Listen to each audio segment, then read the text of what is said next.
Guyonan Menteri ESDM Bahlil Lahadalia terkait polemik gas LPG 3 kg menuai beragam respon. Pengamat politik Rocky Gerung bahkan turut menyoroti sikap Bahlil tersebut. Rocky Gerung di akun YouTube-nya pada Minggu 9 Februari awalnya menyinggung kisru LPG buntut kebijakan Bahlil telah menelan korban jiwa. Ia menyindir soal empati Bahlil terkait meninggalnya warga setelah mengantre gas melon. Rocky pun menyayangkan adanya sikap dari pejabat negara yang disebutnya nirempati karena menjadikan kelangkaan gas yang menyengsarakan rakyat sebagai guyonan.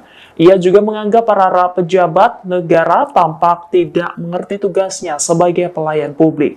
Buntut aksi Bahlil tersebut, Rocky mengkritik pedas Kabinet Presiden Prabowo Subianto. Ia mengecap Kabinet Prabowo telah buta huruf terhadap masalah rakyat. Download Tribun X sekarang, menghadirkan lokal menjadi Indonesia.